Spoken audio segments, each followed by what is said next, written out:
What's up, guys? This is Young Shot here, back here today to give you guys another video, and this time we're going to be talking about the Houston Rockets and the San Antonio Spurs Game 6, and what a disappointing game by the Rockets. I mean, come on.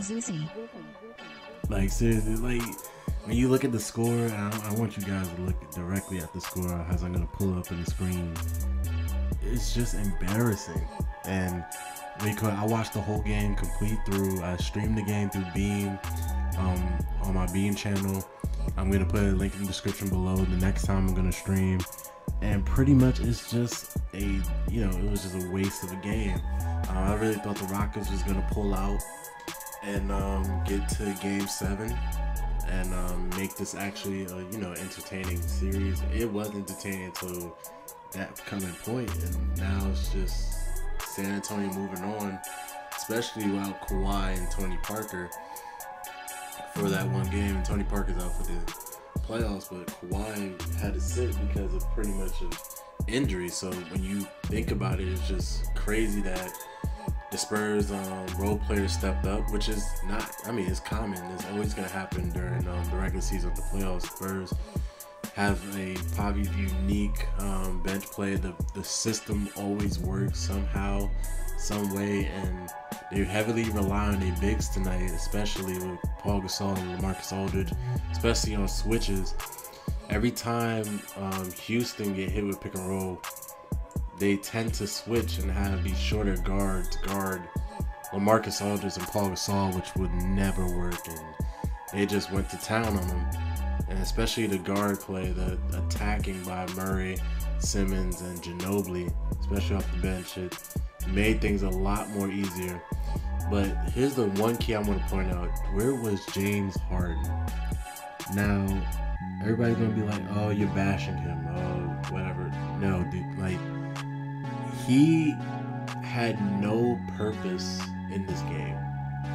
Absolutely no, like, importance to the reason why the Rockets even scored a certain amount of points.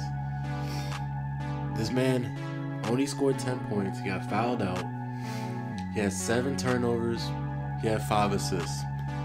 At the beginning of the game, he was playmaker hard, and pretty much from that first quarter on, he just only was a playmaker and a playmaker only. Like, the dude only made passes to Ryan Anderson and whoever's wide open. I get that. You're trying to set up your teammates. You're trying to make sure your team gets involved before you get involved. That's okay. But in this situation, in Game 6, especially in elimination down the road in your home turf, you don't manage to put up a single fight or effort or more shot attempts than certain players on your team. Clint Capella had more points, or if not the same amount of points as you. Your starting center that they even get an all-star nod, probably highly, like, a player that everybody knows as far as a center, but he's not a superstar. Obviously, he's more of an athletic center who defends the rim, and he gets his little contact dunks and lobs. And Harden just basically not attacking, not the way you will see him attacking. Like, he's not getting to the free throw line. He's not creating his own jump shot. He's just trying to pass, and like, the shots was not falling down. When you can't shoot, you just can't shoot. You can't shoot yourself back into the game unless it's all clicking in one area. And it just seems like Harden just didn't understand that, and it just turned really bad. And the game got out of hand right in the second quarter. I mean, San Antonio completely destroyed them. Ball movement was perfect. They shot 55%. It was just incredible that San Antonio was able to, one, bully them inside the paint, which has to do with something with Nene. But again, the lineups that is played, especially the rotations that Mike D'Antoni put out with 7 to 8 guys out there, it was just horrendous. And no wonder they got beat in this series, especially by San Antonio. San Antonio took some time to figure it out, and now they're going to be moving on to the next round, which I'm going to talk about in a few. But I'm mostly going to be talking about just LaMarcus Aldridge's game today. and also Gordon Hayward's free agent that's gonna come up pretty soon. So I'm gonna get into that. Also, be on the lookout for my next video, which is going to be on the Lakers and pretty much their off-season moves coming then. So, but let's continue back to this game. LaMarcus Aldridge from the Spurs side put up, I think, 28 points. Had a great rebounding game. As I said, every time they switch, it seems like San Antonio just found a way to bully the guards, or Ryan Anderson especially, into the rim. Harden still timid to, venture out in the mid-range and shoot a shot. Basically shot only 3-pointers throughout the series, and it just shows why the San Antonio Spurs have like a good system. They know everybody is in place to do something on the system. Everybody plays defense. They pay attention to detail. If it's one mental lapse, Pop will scream, and they will get into his head. So it's just an incredible performance tonight by the San Antonio Spurs.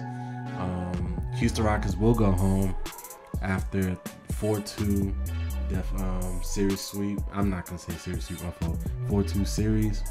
They was one of the favorites to get into the Western Conference Finals, but unfortunately they will not be going anytime soon, and there's no looming off season with them.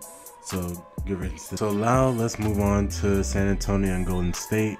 San Antonio and Golden State is now going to face off against each other, and many question, and I don't know if anybody have even questioned like what San Antonio's game plan going into this. Obviously, we know Leonard is going to get his rest. Game time is Sunday at 3:30 for the Western Conference Finals, and pretty much all we know is for certain is that Leonard is going to be on Durant for damn sure. I don't know if anybody on that team could check Durant besides Leonard, and pretty much now begs the question who's going to guard the other guards. For the Warriors, obviously Danny Green is going to be on Klay Thompson, which is a good matchup I've seen. And the question is also who's going to guard Curry. Now, we all know Mills can't do it. Mills got crossed up plenty of times. I can show a video of that happening so many times. Maybe you put Murray on him. Maybe you start Murray into the lineup and he can give you something. Or maybe you play, a lineup with Simmons and Ginobili a little bit more. A mixture of it, regardless or not, is not looking pretty in terms for the guard play, especially with Parker being out and applying pressure to Curry, making him work on defense. And basically, you can't hide Curry unless you put him on Danny Green. Now, as far as the switching goes, as far as the big men go, LaMarcus Aldridge is going to have to step up his game completely. I just don't see a scenario where the Warriors cannot get away with playing the small ball lineup, especially with Aldridge being the paint, Green being the defensive stopper that he is. I just got to see a performance out of Paul Gasol and LaMarcus Aldridge. Just the game plans for the Spurs to win. And it's just a lot to even think about, especially how the Warriors run in transition and how the Spurs want to slow down the game. They basically going to have to do the same thing they did to the Rockets, only thing, play their style of ball. If the Warriors decide to switch on everything, then the Warriors basically take advantage and beat the San Antonio Spurs. And pretty much I just feel that San Antonio just can't outmatch the star power, the talent that Golden State has. And when Golden State gets, and I'm not even a Golden State fan, when Golden States get into that intensity of playing defense, it just seems like San Antonio, it feels like San Antonio is just going to crumble. They had their hardships against the Rockets. They had a hard time a little bit against Memphis. Like, I feel like it's just going to come to an end where they're just going to be tired and all tuckered out, while Golden State been resting and been preparing for San Antonio or the Rockets to come through. So it's gonna I feel like Golden State is gonna take it, and that's just my take on it. Okay guys, so it's now time to talk about Gordon Hayward and his free agency right after the Warriors basically swept the Utah Jazz. And if you guys want to check out more on this article that I just pulled up. It's basically my article from the website strictlyhoops.com. Make sure you guys check it out. Get all your NBA news from there and insight from that website. It's beautiful. It's like the writers that I meet in there just give the same opinion, or mostly the same opinion, or give different opinions but different reasonings, and it sounds good, and pretty much like the analysis is good. I feel it's come from deep from the NBA fans, and I would suggest everybody going on that site. But let's get straight into Gordon Hayward now. So as you guys know, the Jazz lost, and pretty much in the 4-0 deficit, and now the Jazz have the easy, but you can say complex all season that's going to come now. Gordon Hayward is a free agent, and we all know that pretty much he's going to get the max money that he needs. As many teams that's looking for a wing player that can basically put up points just like him. He's been consistent so far this season. If you check out the article, it gives you more reason on why I feel Gordon is gonna one, stay with Utah, but also have a lot of money, and also think about going to teams like Boston or Clippers. And I'll also give you another link of another person who wrote another article on Gordon Hayward in the process. But I want you guys to just let me know in the comment section below, or pretty much just responses from below. What do you guys think of Gordon Hayward possibly moving to a different team and impacting the West more, or the East, depending on where he goes? And if he does stay with the Jazz, do you think the Jazz actually could build a team to, one, either stop the Golden State Warriors or San Antonio Spurs in the coming years? So that's the question that I want you guys to answer. In my opinion, I feel if Gordon Hayward stayed, they still have a shot, and all they need now is just basically a premier point guard. Somebody that can actually, you know, lead the team. They have their scorers, they have their big man. Big man can, not the best free throw shooter, but at least he's not DeAndre Jordan horrible. They have defense, they have length. It wouldn't hurt to add another wing scorer, definitely, but honestly, the Jazz is probably one of the best young cores in the league.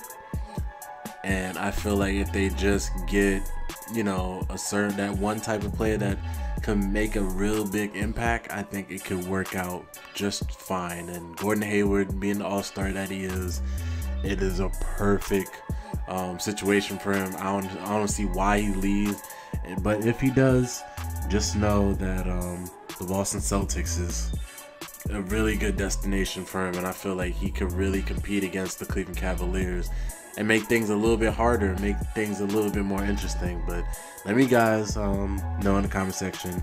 If you like this video, leave a like and subscribe. I'm pretty sure you like all the memes that I put out with James Harden and everything. He deserves it, man. I'm telling you, it's just, whew. I thought this game, he lost me money. He lost me money. My reaction to the game is he lost me money. I'm not even a fan of the team. He lost me money. That's why I put that Nick meme right there, especially with FanDuel posted out. It was just terrible, man. Like, come on. Lost me money. Anyway, this is DJ Call Journalism's, aka Mr. Young Shoutout. Thank you guys for tuning in. Peace.